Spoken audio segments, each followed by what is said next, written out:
మనము ఎల్లప్పుడూ కూడా తల్లిదండ్రులని అగౌరవపరచకూడదు, వారిని అగౌరవపరచడానికి కారణం మనం కాకూడదు ఎట్టి పరిస్థితుల్లో కూడా.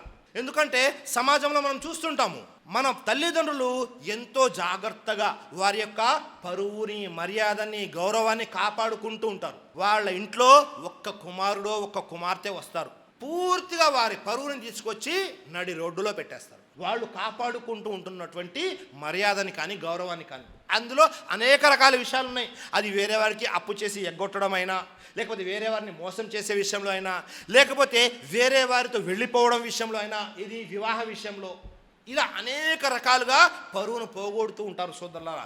దీని నుంచి కూడా మనల్ని మనం కాపాడుకోవాలి. మన తల్లిదండ్రుల యొక్క గౌరవాన్ని, మర్యాదని మనం కాపాడాలి సోదరులారా. దైవ ప్రవక్త ముహమ్మద్ సల్లల్లాహు అలైహి వసల్లం తెలియజేశారు, అబ్దుల్లా బిన్ అమ్ర్ రజియల్లాహు అన్హు వారి కథనం, బుఖారీ మరియు ముస్లిం యొక్క హదీస్, మినల్ కబాయిరి షతముర్ రజులి వాలిదై. పెద్ద పెద్ద పాపాల్లో ఒక పాపం ఏమిటి అంటే ఒక వ్యక్తి తన తల్లిదండ్రుల్ని శపించడం.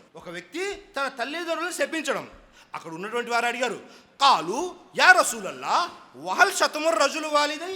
ఓ ప్రవక్త, ఒక వ్యక్తి తన సొంత తల్లిదండ్రులను శపిస్తాడా అనగానే వెంటనే దైవ ప్రవక్త ముహమ్మద్ అన్నారు, కాలా నామ్, అవును నిజంగానే. యసుబ్బు అబర్ రజులి ఫయస్సుబ్బు అబాహు వయస్సుబ్బు ఉమ్మహు ఫయస్సుబ్బు ఉమ్ముహు.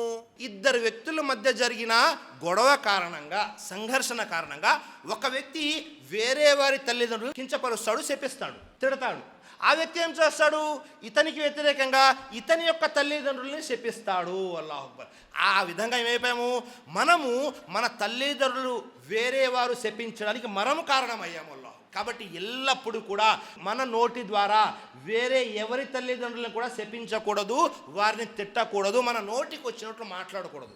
ఎందుకని మనం మాట్లాడేస్తాము, వారు తిరిగి మళ్ళీ అదే మాట మనల్ని అంటారు. అంటే మనం ఒక విధంగా కారణమయ్యాము మన తల్లిదండ్రులకి తిట్లు తినడానికి, శాపనార్థాలకి. కాబట్టి ఈ విషయం నుండి కూడా మనల్ని మనం కాపాడుకోవాలి సోదరులారా.